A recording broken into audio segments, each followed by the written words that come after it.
আসসালামু আলাইকুম স্টুডেন্ট, কেমন আছো সবাই? আশা করছি সকলে ভালো আছো। আমি আজকে নিয়ে এসেছি সপ্তম শ্রেণী নবম অধ্যায় এশিয়া মহাদেশ থেকে কিছু গুরুত্বপূর্ণ প্রশ্ন উত্তর। তো এগুলো তোমরা অবশ্যই খাতায় লিখে নাও। চলো শুরু করা যাক। 1 নম্বর কোশ্চেন হচ্ছে, পৃথিবীর বৃহত্তম ও জনবহুল মহাদেশ কোনটি? এশিয়া। 2 নম্বর, এশিয়া ও ইউরোপ মহাদেশের মাঝে কোন পর্বত অবস্থিত? ইউরাল পর্বত। তৃতীয়টা করতে হবে না, এই ধরনের কোশ্চেন আসেই না। 4 নম্বর কোশ্চেন হচ্ছে, ওব, ইনিস ও লেনা নদী কোন দিক থেকে কোন দিকে প্রবাহিত হয়েছে? দক্ষিণ থেকে উত্তরে।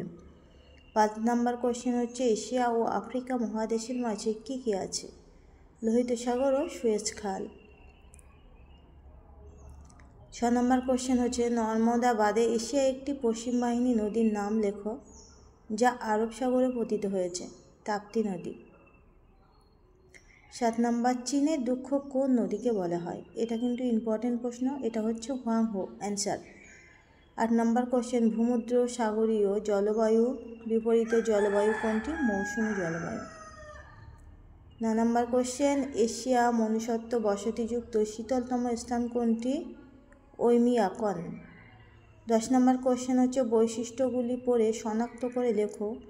গাছগুলি শঙ্কু আকৃতির, না কাণ্ডগুলি সরল ও সোজা হয়, না গাছের পাতাগুলি সূচালো হয়, না রাশিয়া। এটা দেখো তোমরা, যেহেতু এটা এগিয়ে চলে গেল তো আমি আর পড়তে পারলাম না, কারণ আমি ভয়েসটা পরে দিচ্ছি। তো আমি বই থেকে খুঁটিয়ে খুঁটিয়ে পড়ালেও হয়, জাস্ট আমি ইম্পর্টেন্ট প্রশ্ন দেখে তোমাদেরকে নিয়ে আসছি তোমাদের কাছে। এগুলো যারা আলামিন মিশনে চান্স পাওয়ার জন্য পড়া তৈরি করো তারাও অবশ্যই এইগুলো করবে, কারণ মিশনে সবসময় শর্ট কোশ্চেন আছে। ইতিহাস থেকে 10 নম্বর, ভূগোল থেকে 10 নম্বর কোশ্চেন আসে। এগুলো বড় প্রশ্ন একদমই আসে না, সবসময় ছোট কোশ্চেন আসে। আর স্কুলের জন্যও শর্ট কোশ্চেন খুবই গুরুত্বপূর্ণ প্রশ্ন উত্তর দেখো, পাঠ্যপুস্তক পেজ নাম্বার সবই দেওয়া আছে। আর যেগুলো 3 স্টার 2 স্টার ওগুলো তো খুবই ইম্পর্টেন্ট কোশ্চেন। ভালো লাগলে বা এরকম প্রশ্ন উত্তর পাওয়ার জন্য প্লিজ সাবস্ক্রাইব করে রেখো চ্যানেলটি। আর ভালো লাগলে লাইক করো। কার কোন সাবজেক্টে প্রবলেম অবশ্যই কমেন্টের মাধ্যমে জানিও, আমি অবশ্যই সেগুলো তুলে ধরবো। আরও অন্য ক্লাসের প্রশ্ন উত্তর নিয়ে আসবো, ম্যাথও নিয়ে আসবো। তোমাদের যার যে সাবজেক্টে প্রবলেম অবশ্যই জানিও। তো এখানে দেখো শূন্যস্থান পূরণ কিছু প্রশ্ন নিয়ে এসছে 25টার মতো। 1 নম্বর হচ্ছে, মেকং নদীর উৎসস্থল ড্যাশ পর্বত? কুয়েনলুন। 2 নম্বর কোশ্চেন হচ্ছে, পৃথিবীর বৃহত্তম লবণাক্ত হ্রদ? কাস্পিয়ান সাগর। 3 নম্বর, পৃথিবীর গভীরতম হ্রদ? বৈকাল। 4 নম্বর কোশ্চেন, পৃথিবীর সর্বোচ্চ শৃঙ্গ মাউন্ট এভারেস্ট ড্যাশে অবস্থিত? কোথায় অবস্থিত? নেপালে।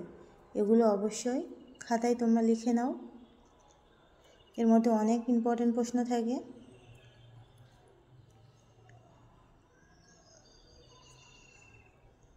9 নম্বর কোশ্চেন, হিমালয় ও কুয়েনলুন পর্বতের মাঝে রয়েছে ড্যাশ মালভূমি? তিব্বত মালভূমি। 10 নম্বর কোশ্চেন হচ্ছে, সিকিয়াং নদীর উৎসস্থল হলো ইউনান মালভূমি। এশিয়ার উত্তরে বৃহত্তম মালভূমির অঞ্চলটি ড্যাশ দিক থেকে উত্তর পশ্চিম দিকে ঢালু? দক্ষিণ পূর্ব দিক থেকে। ইয়াংসি কিয়াং নদীটি ড্যাশ পর্বত থেকে সৃষ্টি? কুয়েনলুন পর্বত থেকে সৃষ্টি। কোন সাগরে? চীন সাগরে মিশেছে। 13 নম্বর কোশ্চেন হচ্ছে, ইনিস উপত্যকার পশ্চিমে সমতল ভূমি ড্যাশ নামে পরিচিত? সাইবেরিয়া সমভূমি।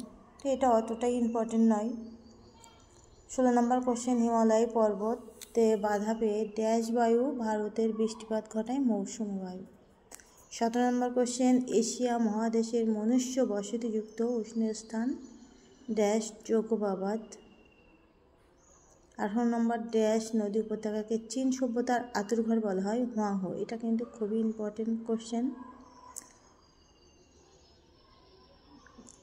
20 নম্বর কোশ্চেন, এশিয়ার পূর্বে উচ্চতম ড্যাশ সমভূমি নামে পরিচিত? শিল্ড।